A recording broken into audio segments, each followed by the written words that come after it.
Good morning, class 9 students. I welcome you all on this online platform provided by Jagriti Classes. Today we are going to continue our unit further, that is chapter 5, the fundamental unit of life. And now we are going to start our next cell organelle, that is mitochondria. So this lecture is for class 9 students and we are doing chapter 5, that is fundamental unit of life, which is known as cell. And we'll start today's class with our next cell organelle, that is mitochondria. Till now in the previous classes we have done cytoplasm, plasma membrane, nucleus, then we have also done various cell organelles, that is endoplasmic reticulum, then we did Golgi apparatus and lysosomes. So next comes mitochondria. As I already told you or gave you an introduction about mitochondria, this organelle has a common name, that is powerhouse of cell. So this organelle mitochondria is known as powerhouse of cell. Then when we did lysosomes, we said that lysosomes have a common name, that is they are known as suicide bags. Then we came to know the reason why do lysosomes are referred as suicide bags. In the similar manner, we'll see why this mitochondria is called powerhouse of cell. Powerhouse is known as powerhouse because it provides energy. So the basic reason that mitochondria is called powerhouse of the cell, because mitochondria helps to provide energy. And we all know that for our body to function properly or to carry out all the biological processes and the metabolic activities, energy is required. So the source of energy is this mitochondria. So we say that mitochondria helps to provide us energy. Then next you can say is this energy is required to carry out various physiological processes, or you can say various metabolic reactions occurring in our body, which takes place or which occur in our body.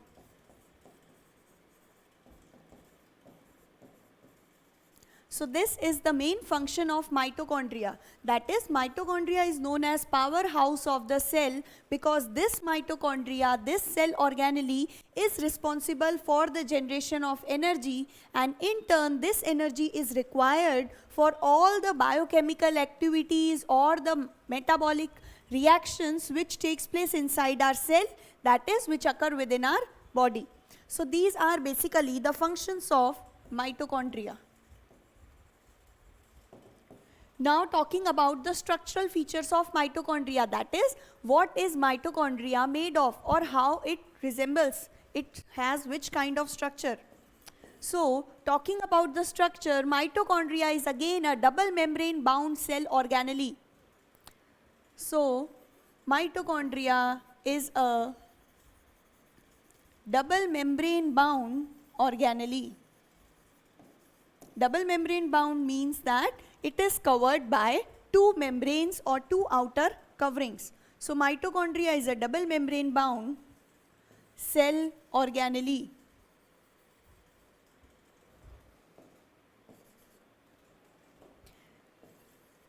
And these double membrane, both the membranes possess different structural properties. That is, its outer membrane is slightly porous, that is, the outer membrane contains minute holes or pores in it. Outer membrane of mitochondria is porous. Porous here signifies that it contains minute holes and pores for the transport of materials inside and outside mitochondria. So outer membrane is therefore porous. But talking about the inner membrane has some specialized structural features. So what are that? The inner membrane of mitochondria is extremely folded.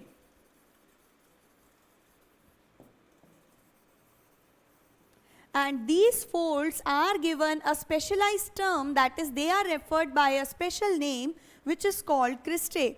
Inner membrane is extremely folded, and these folds are known as cristae, and these folds are called cristae. Do not confuse this cristae term with the cistern term which we read in the previous lecture, okay? The term here used for the folds present in the inner membrane of mitochondria is called cristae. And you can also write that is the basic shape of mitochondria is saucer shaped. So we can write this cell organelle which we are dealing with, mitochondria, is saucer shaped organelle. That is, if you see the diagram of mitochondria in your books, what you have is this: you have the saucer shaped mitochondria. This is the outer membrane which is porous, and these pores, that is the minute holes present in the membrane, helps to allow some substance to enter into this mitochondria and other substance to move out of mitochondria. Then next you have is your inner membrane, but this inner membrane is not continuous with the outer one. That is, it is not cylindrical or saucer shaped, but it is folded. So it appears in a similar manner. So this is the folded inner membrane of mitochondria which you have in it. And then we also have a fluid content of mitochondria which is called matrix. The fluid content present inside mitochondria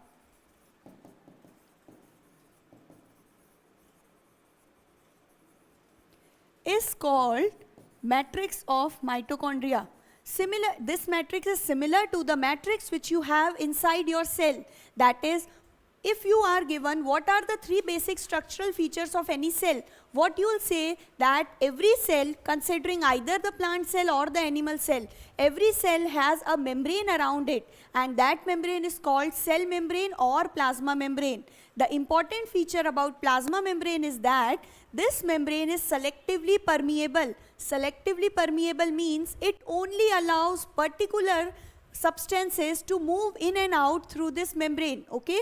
Not all the substances are allowed to enter it. Only few substances, only selective substances are allowed to move through this membrane in and out of the cell. Similar to this, the fluid content which is present in the mitochondria, this is referred to as matrix of mitochondria. So, if we try to label the diagram, this is your outer mitochondrial membrane, and the next which you have, that is the folded structure, this is your inner mitochondrial membrane. And here these folds, so each of this fold, that is this structure, it is referred as cristae. The folds present in the inner membrane is called cristae, and hence these cristae, if I draw one of these cristae in an enlarged view, what do I see? That this cristae contains some particles on it. On the surface of these cristae, you have some smaller particles, and these are present many in number. So these particles are actually the ATP synthesizing machinery. Okay, so this whole is a structure of mitochondria which you have with you, which is present in the cell. Mitochondria in the cell looks similar to this kind of structure.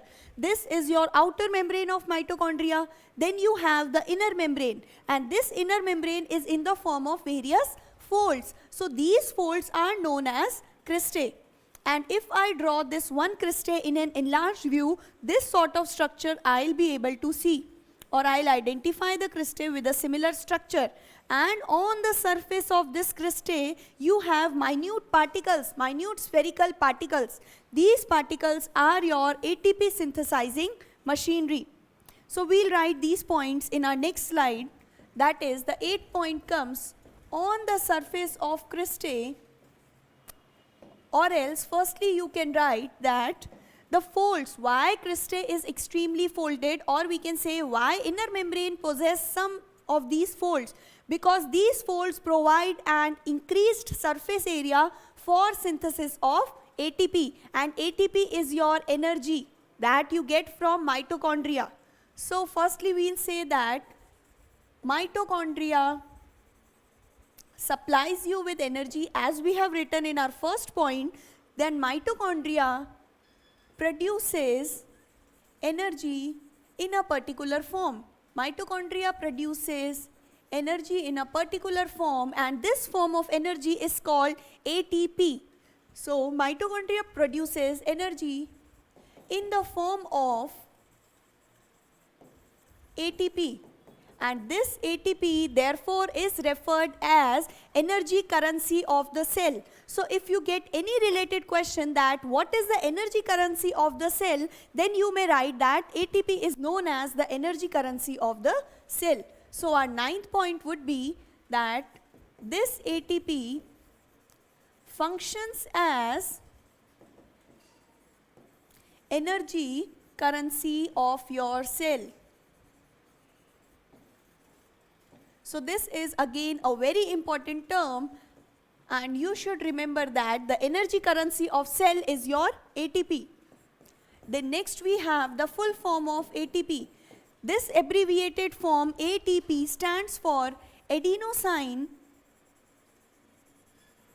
triphosphate.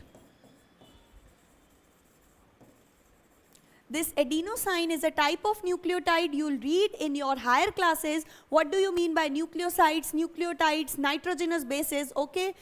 But for here you can remember that adenosine is a type of nucleotide. It is a type of chemical commodity or compound, and it is linked with triphosphate, which means 3 phosphate groups are attached with this adenosine to form your energy currency, which is ATP. So ATP is your energy currency, which is a form of energy, that is the generation of energy by mitochondria is always in the form of ATP. Then the next you have what? This ATP is produced by what? So we said that the inner membrane of mitochondria is folded. The inner membrane of mitochondria is folded. We have already done this point, and these folds are known as cristae. Okay, so on the surface of cristae, our point would be what? On the surface of these cristae or these folds, you have certain granule-like particles. Certain granule-like particles are present,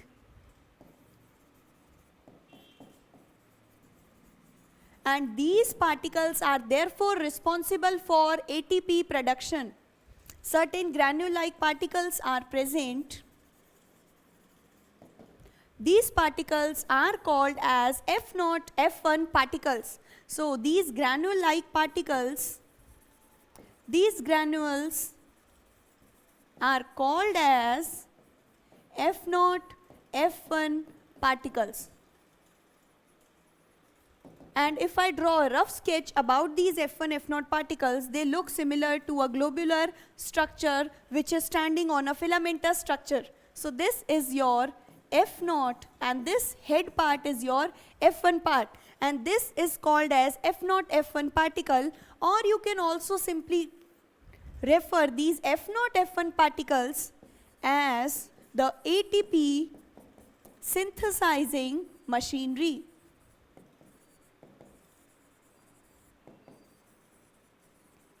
So if I summarize everything, then you have your mitochondria. This is the outer membrane, which is porous in nature. The porous nature of this membrane allows the transport of substance along the mitochondria, or from outside to inside and vice versa. Then you have your inner membrane, which is certainly folded. So this is your inner membrane of mitochondria, which is folded in structure, and these folds are therefore called the cristae. So if I enlarge one of these cristae, it has certain this structure and it contains certain granules on its structure, on its surface. So this is your enlarged view of a single crystal, and these are the granule-like particles present on the surface of crystal. These are the granule-like particles. And if I enlarge the structure of one of these granule-like particles, so what I see is the granule-like particle contain a stalk or filament-like structure and a globular head. This stalk or filamentous structure is called your F0 part, and this globular head is known as your F1 part. So this F1, F0 particle is actually your ATP synthesizing machinery. That is, this F1, F0 particle is responsible for production of ATP, and therefore we say, because this ATP synthesizing machinery is present on the surface of cristae, these cristae are located inside the mitochondria, that is, inside its inner membrane. So mitochondria is known as the powerhouse of cell, because on a broader part we can say which cell organelle is responsible for generation of energy or for producing ATP, then the obvious answer would be mitochondria here. So this was whole account of mitochondria. Its basic, you have to remember the structural features, that mitochondria is saucer shaped, then it contains two membrane, that is, it is double membrane bound organelle. Then you have next structural feature, that outer membrane is porous, that it allows transport of substances through its membrane. Then the inner membrane is folded, and these folds are known as cristae. On the surface of these cristae, you have certain granule-like particles which can be referred to as your ATP synthesizing machinery, or the exact name is F0, F1 particles. And these F0, F1 particles are responsible for production of ATP, that is production of energy in the form of ATP. And if you are asked, I am again telling you that what do you mean by energy currency of the cell? Then the energy currency, that is form of energy present inside your cell. So the answer would be ATP here, and ATP stands for adenosine triphosphate. That is, with your adenosine molecule you have 3 phosphate groups attached, so it becomes ATP. Now next cell organelle we will be taking, that is next given in your books. So the next organelle which is given in your books is plastids. So now we are dealing with our 5th cell organelle, that is plastids. Now this plastids, the first important feature, that plastids are only present in plant cell. You will not find any kind of plastids in your animal cell. So the first point would be, these are present, these cell organelles, plastids are a cell organelle, that is the organs present within the cell. So these are not called organs and therefore called organelles. So these cell organelles are present only in plant cell. So this is the first feature, that is plastids are absent in animal cells. You can remember, because the term plastid starts from P, so here also we have your plant cell starting with the letter P. So plastids, wherever plastids come, you remember that these are present only in your plant cells and they are absent in animal cells. Then the next point would be, plastids are categorized into 2 basic categories. So we have 2 types of plastids.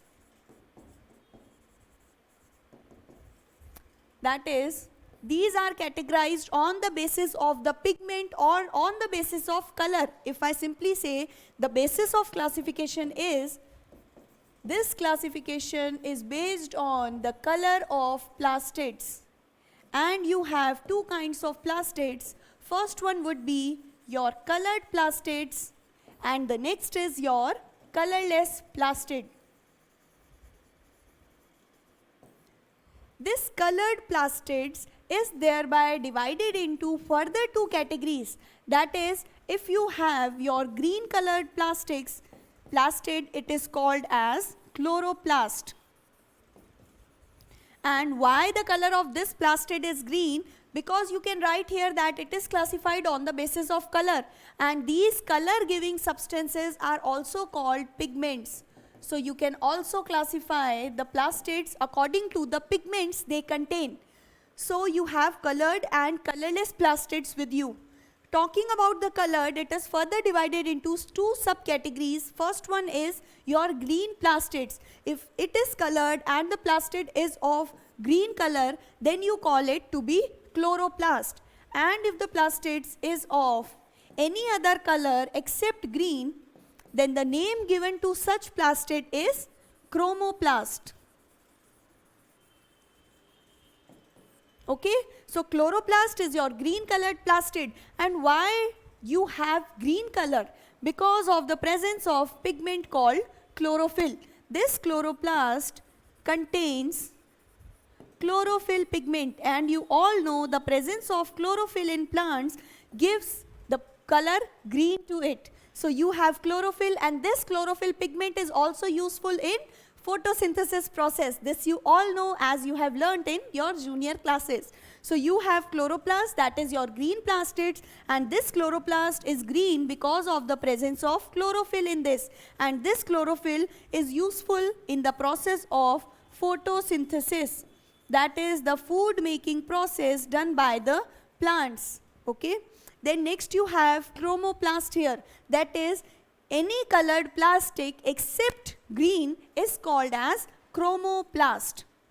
And the colorless plastids, you can write that these are white in color. Okay, colorless can be referred to as having a white color, and such plastids are called leucoplast.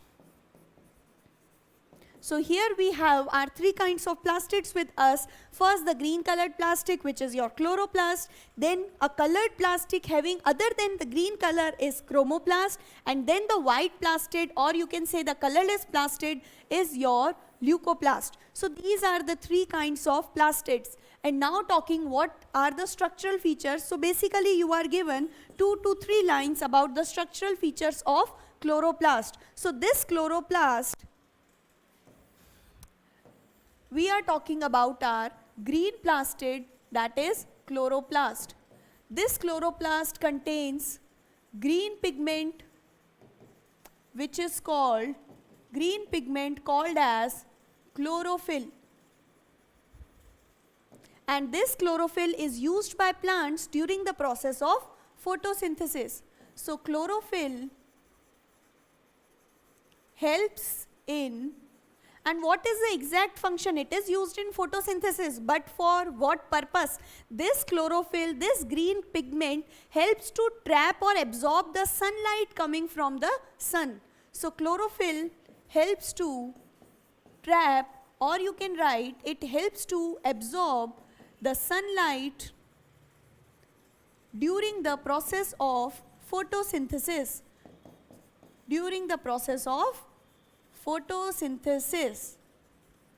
And I hope every one of you is well aware what do you understand by the process of photosynthesis.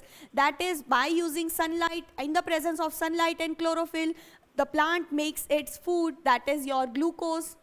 This is called as photosynthesis. Okay, this is a short definition of photosynthesis what we have with us. So chloroplast is your green colored plastid. It contains a green pigment called chlorophyll. Chlorophyll helps to absorb or trap the sunlight during the process of photosynthesis. Then this chloroplast, its structure can be divided into two parts. If we are speaking structurally, we can divide chloroplast, that is our green plastid, in two parts. And these two parts are stroma, the matrix part. This matrix is called stroma. And next you have the membranous part, that is membranous part, which is present in a stack-like manner, that is one above the other. So the membranous part looks something like this. These are the disc-shaped membranous portions, and the group of such disc-shaped membranes are called as grana. So inside your chloroplast, you have a stack manner arrangement of disc-shaped structures which is referred as grana, and the matrix or the matrix part, that is your liquid or fluid part, is called as stroma. And if you see the structure of chloroplast, then what you have is, this is your outer membrane of chloroplast. Inside this you have many grana, that is disc-shaped membranous structures attached with each other and arranged in a parallel manner or in a stack-like manner. And the liquid part you have in between, and this liquid part you will call, this would be your grana. This is similar if you place a pile of coins or a bundle of coins. So this is a coin pile. This structure remains similar to the coin pile structure, and this liquid part is therefore called stroma. It is darker in color, it is quite viscous, it has a greater density. Okay, this stroma is quite viscous fluid present inside the chloroplast. So this is the structure of your green plastid, which is chloroplast. Now coming to one more important term, that is, we have discussed mitochondria, we have discussed chloroplast. What are the functions of these plastids? They give suitable color to the plant. Then you can also say that in chloroplast, green pigment chlorophyll is present in major amount or in excess amount. But apart from this, you also have some yellow and orange color pigments. With this green color pigments, you also have less amount, that is, these are present in very small quantities, but apart from this green color that is present in major amount, you also have yellow and orange pigments present inside your chloroplast. And the other features of this chloroplast would be, or the functions of plastids, they help in the storage of some materials, useful materials that are required for the development and growth of plant.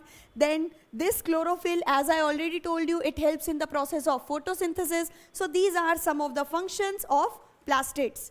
And because you do not need to carry out any such process like photosynthesis in animals, so plastids are not found in your animal cells. Now we have a term here which is of quite significance, semi-autonomous. And you are asked, what do you mean by semi-autonomous organelles? This term is used for the cell organelle. So semi-autonomous means the cell organelles, all the organelles which we have studied till now, okay? So these were all the cell organelles. Semi-autonomous means the cell organelles which contain their own DNA, and along with their own DNA, they also contain some ribosomes. Their own DNA and ribosomes. And we have discussed, if you remember, what were ribosomes? Ribosomes were present on the surface of rough endoplasmic reticulum, making it to appear rough in appearance. And these ribosomes were your protein machinery. That is, these are used for the synthesis of proteins in a cell. So semi-autonomous means the cell organelles which contain their own DNA and their own ribosomes. So such organelles are called semi-autonomous. And the example of semi-autonomous organelle which you have to remember, the first one is your mitochondria. And the next one is plastids, or you can say chloroplast. So mitochondria and plastids are the two semi-autonomous organelle which are present inside the cell. And semi-autonomous means these organelles contain their own DNA and their own ribosomes. Okay? If you are not getting it, let's explain it to you. This you have a cell. It is, let's consider it is a plant cell, because plastids will be present only in plants. So I am taking a plant cell here. This is the outermost covering, that is cell wall. Then you have another covering which is called your cell membrane. So the outermost covering, this is your cell wall, and the next is your cell membrane. Then inside you will have a nucleus here, the centrally located part, the brain of the cell. So this central portion is your nucleus. And when I have told you about the nucleus, I have already referred that this is the most important part of any cell, and this nucleus contains what? This nucleus contains chromatin network, that is an entangled network of threads in it. So we have chromatin network. Inside the nucleus, you have chromatin network, and this chromatin network contains DNA.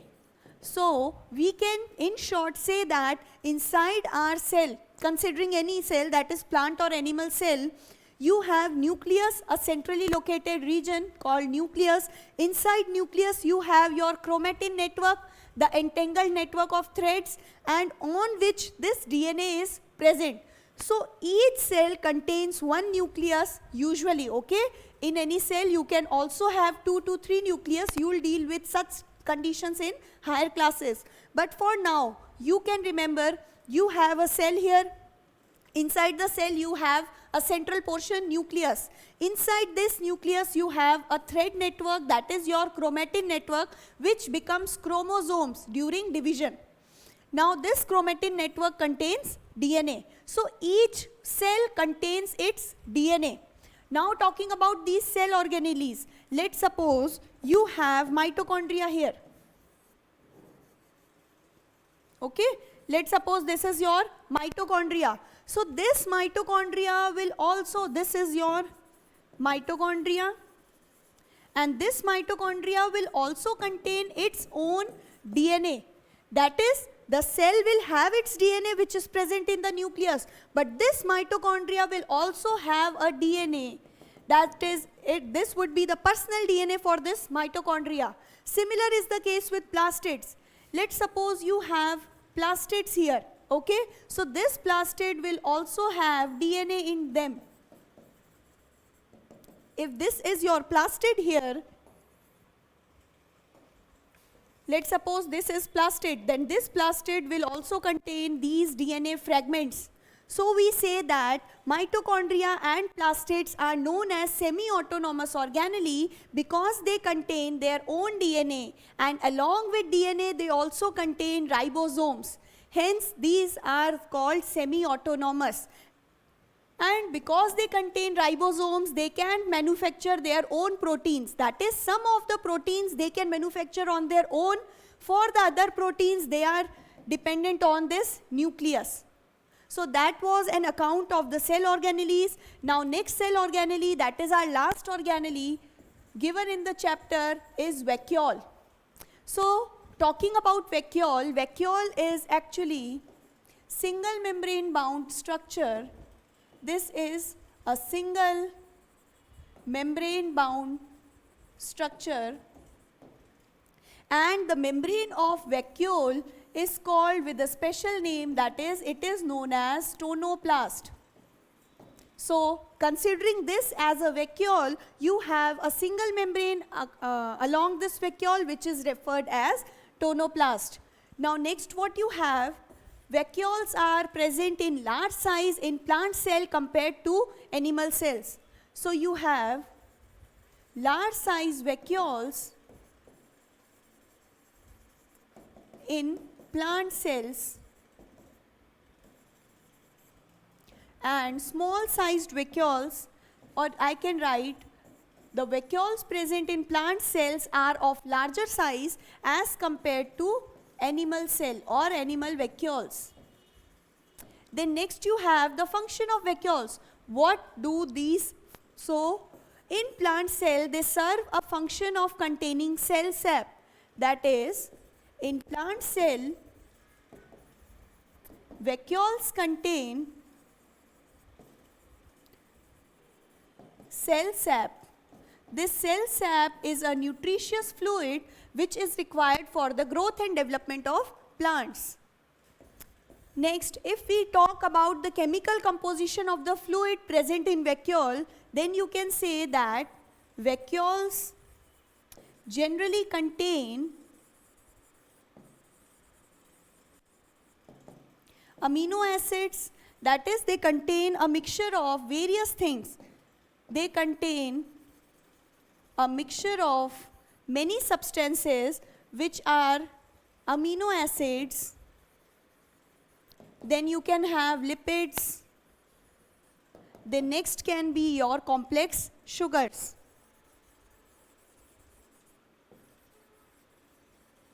Etc.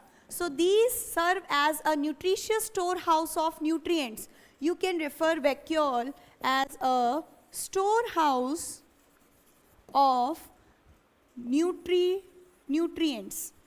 Okay, because vacuole are single membrane bound, and the nutrient or the composition present in vacuoles, it may be either in the form of solid or liquid. Substances present within the vacuole may be in the form of solid or liquid.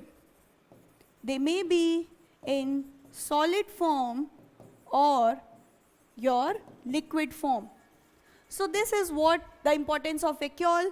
And in plant cells, the vacuoles contain cell sap, and in plants we have large size vacuole. That is, compared to the total volume of the plant cell, vacuole can occupy, considering this to be your plant cell and this to be the vacuole, then this vacuole can occupy 50 to 90% space in plant cell, whereas compared to animal cell, the vacuole are generally smaller in size. If this is your animal cell, then the size of vacuole would be 10 to 20% of the total cell volume. So this is the basic difference between the vacuoles present in plant and animals. And then you have the structural features, that is, this outer membrane of vacuole is referred as tonoplast. You have a single membrane outside your vacuole. Then in plants, these vacuole contain cell sap. They can be called as a storehouse of nutrients. These nutrients are required for proper growth and development of the cell. And talking about the nutrients, what kind of substances do you actually have? You can have amino acid, lipids, complex sugar molecules, and many other things. Then substances which are present in vacuole may be in the form of solid, or they may be fluid, that is liquid. So this was your all cell organelles. Now we have a short topic, that is difference between plant cell and animal cell.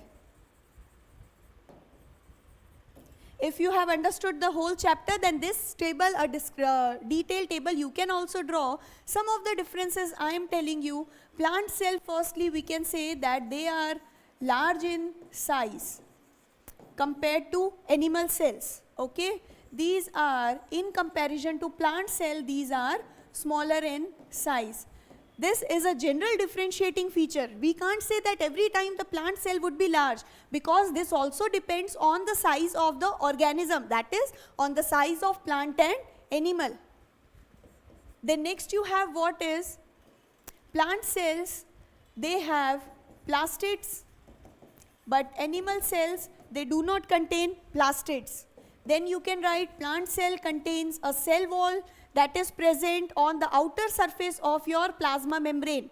But outermost covering of animal cell is just the plasma membrane. You do not have any cell wall outside the plasma membrane.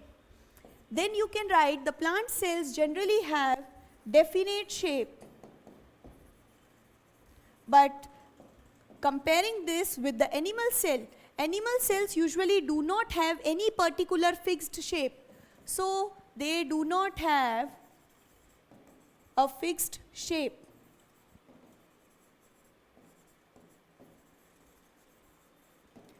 Then next you can write that plant cells are usually smaller in number and compared to animal cells which are present in large numbers. Then you can say that these have large size vacuoles in them, but these animal cells, they have small vacuoles, or vacuoles may also be absent in animals. They have small sized vacuoles, or you can write vacuoles may be absent in many animal cells. So these are some of the differentiating features between plant cell and animal cell. You will get many such features more, so you can write them down. That is about lysosomes. Now this is your work, that do lysosome. What are the differentiating features related to lysosomes between plant cell and animal cells? And then you can include 2 to 3 points more, that is the differentiating points, and this would give you a proper description about plant and animal cell.